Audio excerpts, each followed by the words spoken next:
Many of you don't know this, but Psycho Killer was actually supposed to be on my 2026 most anticipated list. I just completely forgot to put it there, and there's good reason behind it. Despite this being Gavin Poloni, I think it's Pollone's directorial debut, he does have some history and being a producer for some other films. The only one that comes off the top of my mind is Panic Room.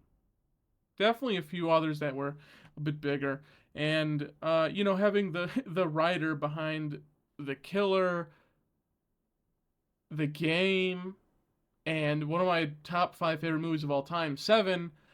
I was really excited for this, and of course, even despite that, you have a leading actress for the film, Georgina Campbell, who is in probably one of my top five favorite movies of the decade so far, Barbarian. This was a complete and utter failure. I'm like really sad. I was really sad leaving that theater. I'm not gonna lie. I think it's the first time in 2 years that I felt that. I did my Run review last year, and I was super upset about that. And even that movie got a way lower score than Psycho Killer. But I wasn't expecting Run to be something amazing. I was really hoping Psycho Killer at a minimum would be a 6 out of 10. Maybe the story's just a little too much. Maybe they don't do. Maybe they lack a little something here. Maybe visually it lacks a bit. Uh, there's just so much wrong with this, and a lot of people are saying if you don't like the movie, you probably expected seven. I didn't expect seven. I didn't go into this movie expecting seven. I didn't go into this movie expecting, the movie of the year. I was just hoping it'd be the movie of the year. But I didn't set these expectations that this was going to be a top five movie for me all time, and I didn't expect it to be on the technical levels of Seven. I didn't expect to have a performance as great as Brad Pitt's or Morgan Freeman's as they were in Seven in this, but we don't get anything. And there's a chance this movie might get rated lower for me, drop it to a 2 out of 10. At least right now, it's a 3 out of 10 for me. Uh, I'm really upset about this. This is probably going to end up being my most disappointed movie of the entire year. I'd be shocked if anything else beats this. There's some good stuff here, but majority of it is pretty fucking awful. I don't know what I don't know where to start. I mean, let's start with the Psycho Killer himself. By the way, what a flub to not use the song Psycho Killer. I've heard the song already in a movie this year. I'm trying to remember which movie. Um, can't recall. But I heard it in a movie this year, and I figure, maybe throw it on the radio when she's switching radio stations. They couldn't even do that. They couldn't even do that. The bare minimum. That to me, that was the bare minimum. I'm not gonna sit here and lie. I was like, just get Psycho Killer playing on the radio really quick. She even goes to the radio stations a couple times. You don't hear it once. Fuck is that about? That kind of made me upset. Not like enough to like drop it any ratings, but I was like, just do that. It's cute. But I'll start with the killer. Personally, I love the design of the Psycho Killer or the slasher, whatever you want to call him. I think he's sick. I believe he's played by James Preston Rogers, who has been in a few movies I've seen before. I don't recall if I've ever heard him speak before. I think having him speak was maybe one of the worst parts of this movie. I don't hate his voice necessarily, and I'm not one to speak. Obviously, my voice is a bit annoying, but it kind of takes you out of the movie every time we cut to him and he's talking to somebody or he's talking on the phone or he's talking to himself or whatever, and he sounds. First off, the audio every time he speaks, it doesn't even sound like he's in the same environment he's in. It sounds like a complete voiceover, which I don't know if it is, but it just sounds like it's voiced over. His voice is so cartoony, comic booky, goofy. It doesn't fit this movie at all. And I'll get to that towards the end a little more with the entirety movie of itself. But his voice just doesn't fit anything. It doesn't seem real. It just takes you completely out of this. And this movie just, this movie is supposed to have an ending where a nuclear site blows up, but it just doesn't feel realistic in the slightest. Though I will say, I love his look. The mask is amazing. I don't know if that was the choice of having the voice acting being so deep, because the mask looks so Baney, I'm really not certain, but I love the look.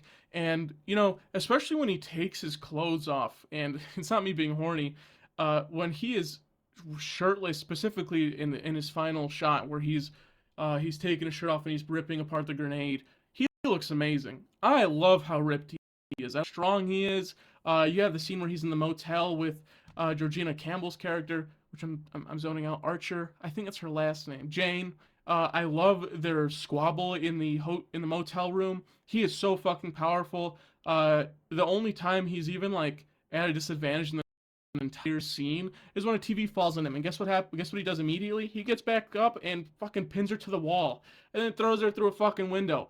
I really loved how they did him in this movie. I just wish the voice wasn't there. I just wish he didn't talk. Period. For me, it's either don't let him speak, or if you're gonna let him speak, don't make his voice so fucking goofy. It's just so goofy. It doesn't feel threatening. It's just so deep, and you know, deep voices can be threatening, but this just sounds goofy and unrealistic. I'm not certain. And then we have Jane Archer, the protagonist of the movie, who's a fucking idiot. Why is she so stupid? It actually makes me really upset how fucking dumb she is. Every time she does something, it just feels like she's doing the complete opposite. Why is she? I just talked about the motel scene. Why is she going into the motel room alone? You just called for backup for the police. All you have to do is sit at the door with your pistol, wait for him to come out. You can shoot him. If the thought behind this is she really just wants to get him herself, she literally could have just sat outside the door with the pistol. Instead, she goes inside. She barely clears anything. I mean, there's a closet, and the first thing I remember, I was sitting next to my girlfriend. I don't know if she noticed, but the first thing I did was I pointed at the closet. I was like, he's definitely in there. I mean, we had a scene like not even 10 minutes earlier. Not that Jane Archer's character would know, honestly, where he's cuddled up in a closet with a shotgun. He's probably in a fucking closet. She doesn't even check it. She goes into a bathroom where she hears the shower going off, sees the shotgun on top of the toilet, checks the shower, and she's like, oh, I guess he's not here. And then she walks out the fucking bathroom and then gets tackled by him coming out of the closet like a fucking Five Nights at Freddy's jump scare. Oh, it's so obnoxious. It really is just so obnoxious. Just so many little mistakes. The sniping scene shows how much she's getting fucking shit on by the slasher. He can see the glare through the window. He then baits her out with the mask on the stick, and instead of, you know, getting an angle where he can't escape and go to his vehicle, she's just in a really far out area, and she would have to run to her vehicle and catch up to him, which she doesn't do. She gets in her vehicle gets hit by his, and then she's done. She's just out of it because her car couldn't handle the crash, and it's like, what are we doing? What are we doing? She's going to FBI agencies. She's doing this. She's doing that to make herself seem smarter. It's just so fucking annoying. And I'm happy she's not like super duper smart, but at least make her seem capable. She doesn't even seem capable in the slightest. It really is irritating.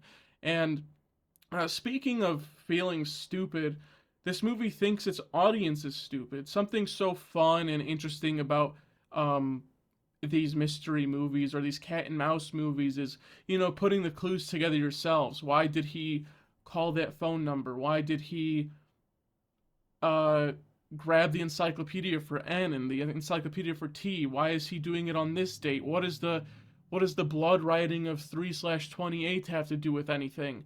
And then you have like a 1.5 minute sequence in the movie where it's just telling you everything. It's not interesting. It's not fun for the viewer. Have the viewers be able to put the puzzle pieces together, and then that's how you make great movies. You have us put the pieces together, and then we go, holy shit, this is how this is all culminating together. Instead, you don't. We didn't need the 1.5 minute sequence, and I understand it's Jane Archer's character, you know, figuring everything out, but I don't care. She can have like a moment of realization with her just, you know, having her face light up. We don't have to have a fucking 1.5 minute flashback sequence of showing us the encyclopedias, showing us inside the encyclopedias, date, person, who's fucking Lawrence Wilkes, or what the fuck his name is. We didn't need all that. It's just aggravating. Don't make the audience feel stupid. It's just gonna make your movie. It's just gonna make your movie way worse. There's other ways they could have gone about it, but they chose the worst way possible.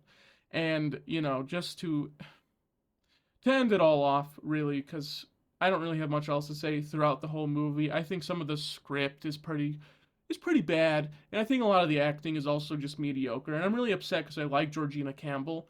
I don't think this was one of her best performances. I really, really don't, and I'm really upset to say that because I really do enjoy her in movies. This just wasn't it. This wasn't one of them. Otherwise, performance-wise, this really does just feel like a C-list, B-list movie. No other really, really big name actors, and when they do appear on screen, it's nothing special, which is a shame. I will say some of the kills in this movie are pretty fucking cool. I think they're pretty cool. It's just a shame how much CGI they use, and specifically during the satanic cult scene where you have the psycho killer go into the building. Uh, don't like the slow mo. Don't like the CGI blood. Practical effects are something that's given to you, and you didn't decide to use it in the slightest. And I think that's very upsetting because this movie could have used a lot more practicality. But I do think the kills are very cool, and there isn't many, but when we do get some, I think they're pretty fun. I do think they're pretty fun kills, despite there being CGI blood poured everywhere. And the ending of this movie, which is the last thing I'll be talking about because I don't have much else to say. That ending is horrible. That ending is so horrible. If you remember what I said earlier, the psycho killer's voice being sort of Baney like, and his own build being so muscular and tall and almost otherworldly, feels almost like a comic book. It honestly feels like I was watching a comic book come to life in this movie, but it just didn't come out the right way. And the ending was definitely the icing on the cake for how bad this movie was. You have Jane Archer and the security guard, I believe, run up to the plexiglass, and the guy goes, "Yep, this is bulletproof. I'm fucking out of here." And then he just runs away. She stares at the plexi-proof glass, smashes it, or sorry, the bulletproof glass, smashes it with her fist and gets angry. And he's doing his little satanic ritual, which is actually pretty cool. I was digging it. She just takes the rifle and breaks the fucking glass, and there's a hole big enough to fit a sniper barrel through it. And she shoots him 3 times, and that's it. That is it. It was very upsetting. I don't know, it was just so lackluster, anticlimactic.